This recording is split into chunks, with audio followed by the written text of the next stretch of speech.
Welcome to our Talent Talk series, where we bring you all things talent related, not only from our perspective as a specialized recruiting and HR consulting firm, but also from the perspective of the thousands of business leaders and candidates we speak with each year.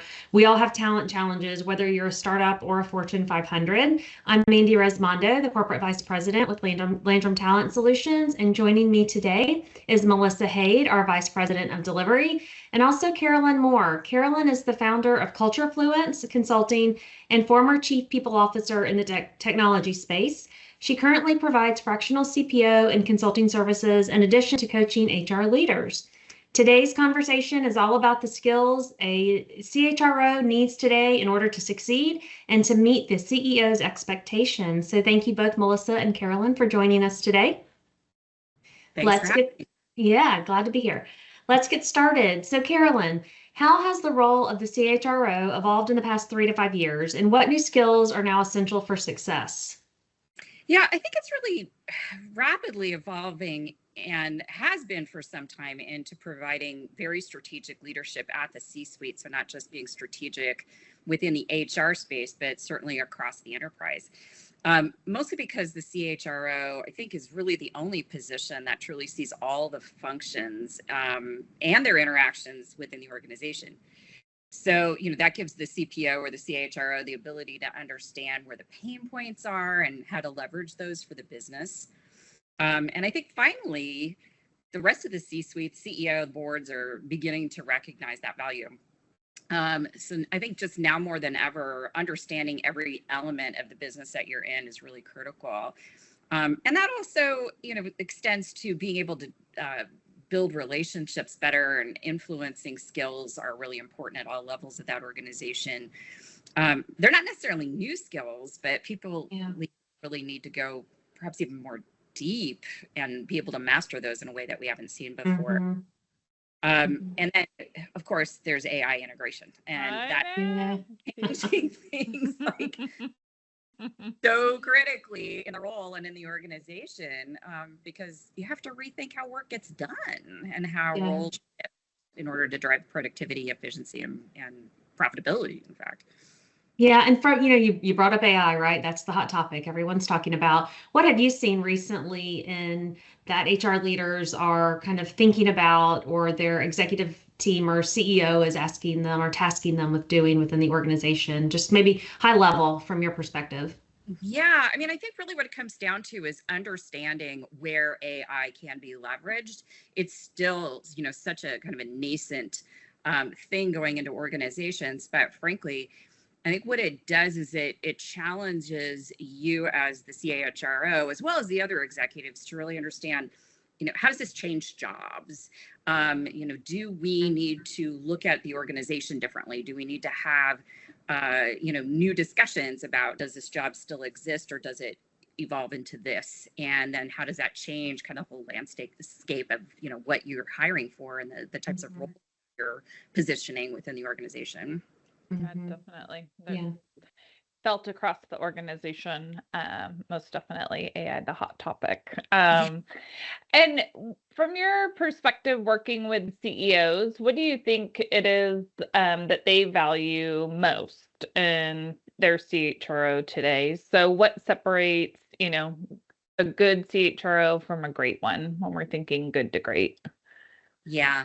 I mean, I mentioned before being a strategic partner, and it's really that strategic partner looking across the enterprise. So CEOs really need somebody to be able to help them see the things that they can't see. Mm-hmm. They're so, their attention is all over the place, right? Mm-hmm. And then, but somebody needs to be able to bring to them other issues that they're not necessarily aware of. But also, I think one of the other things that you have to do is be able to think about the ways that you can help figure out what drives sales and profitability, and using that kind of language. Mm-hmm. And that means also understanding and interpreting data of all sorts, and not just the usual people analytics and metrics and all of that. It really comes down to all of the rest of the organization as well, being able to talk to the C-suite in terms of things like, how do we understand sales territories and shifting market conditions and the trends and all of that? And so, how do you create the organization systems, incentives, and all of that sort of thing to drive the right behavior? So you as the CHRO really need to understand how you can do that. That is what CEOs are talking to me about. Right. They're also talking about coaching, influencing the executives on the team. How can you be their strategic partners at the same time? How do you help to elevate leadership capability across the organization? I think all of that is a little bit different than maybe what we had thought about before. And the more you can do that, the more you can master those areas, including adaptability, resilience, change management, those types of things. And of course, as we were talking about before, AI and technology integration, I think that's how you become ahead of the pack as a CBO. Sure. Yeah. I always say that when in discussing things with our clients, it's like, by and large, most of our clients would like a business person that is very well versed in HR, right? Like, so that you bring both of those to the table, and it is a difficult balance, to say the least. So true.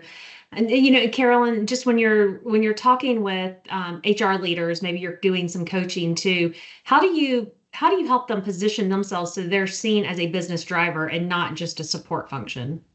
Yeah, I mean, I think one of the things, and I've just had this conversation literally like last Friday.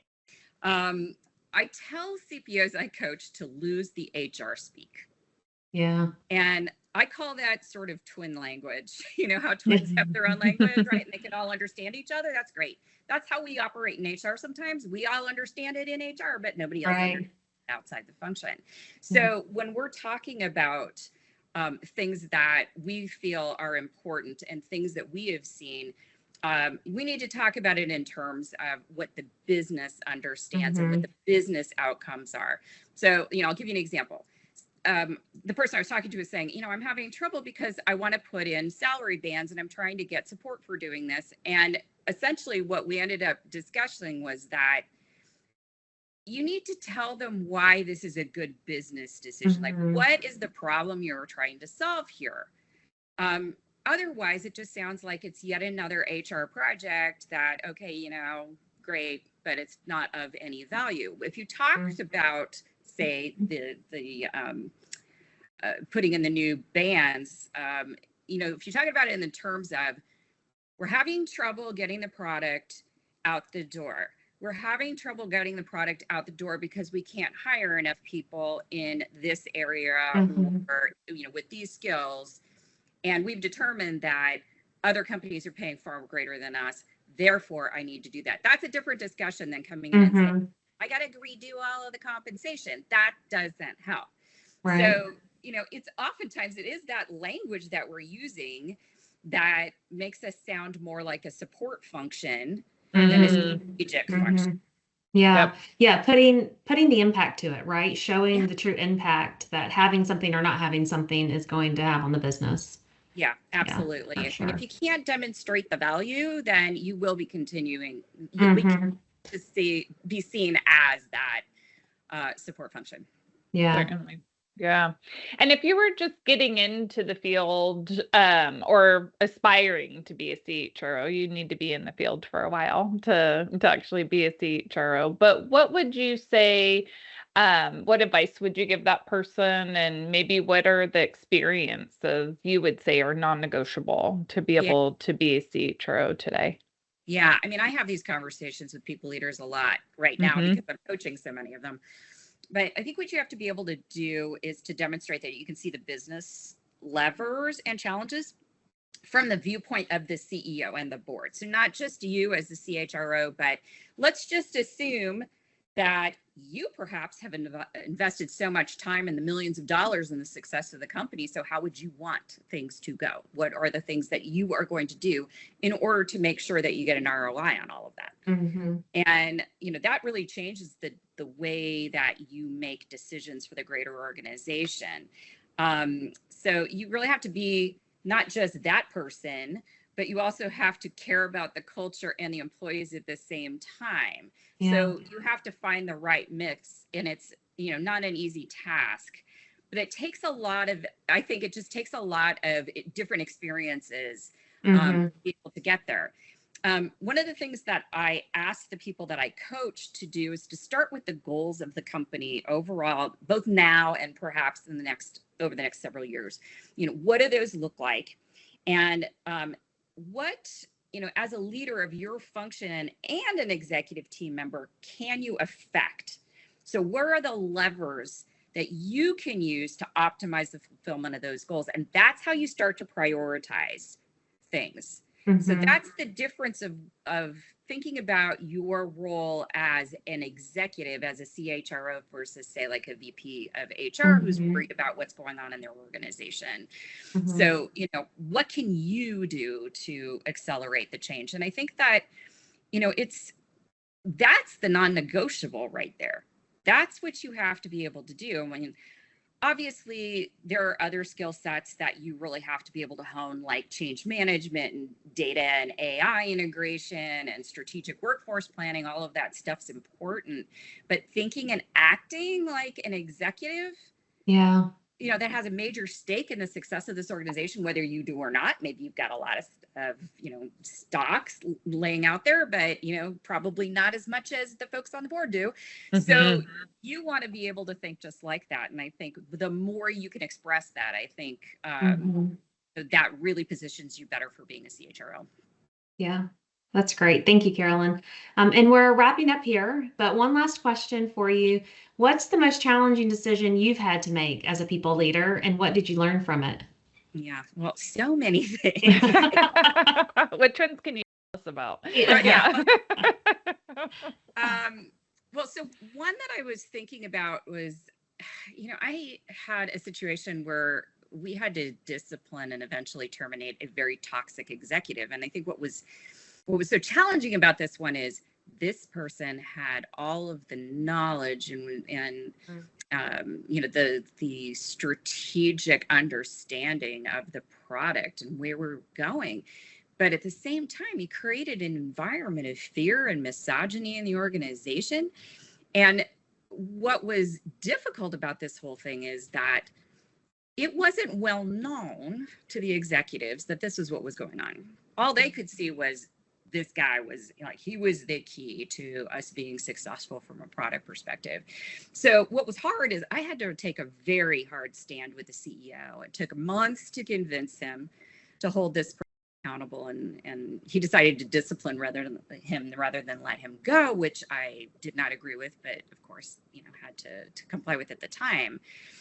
However, we did eventually have to terminate him because he turned around and retaliated against the employees and his team who let us know that this was going on. So I think, what I learned from this was that, despite the fact that I had to risk some relationships, I really had to do what I thought was appropriate for business. And, despite the fact that we were going to lose some knowledge, it was going to take down the company, not just from a legal perspective, but certainly from a cultural one and from motivational.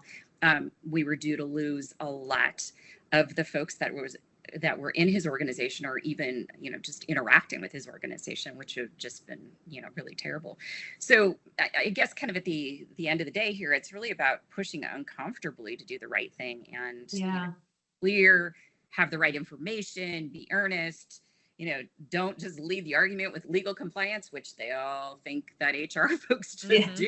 But this was really about business risks that, we were going to have if we didn't take action. So it was a rough time, but I think we all ended up in the right place after that. Yeah, that short-term pain for the long-term gain of what's right for the business. Yeah. Absolutely. So, well, thank you, Carolyn and Melissa, for the insightful conversation today. It's been fun. If you want to connect with Carolyn or any of us, you can easily find us on LinkedIn, and we will see you on our next Talent Talks edition. Great. Thank you. Bye.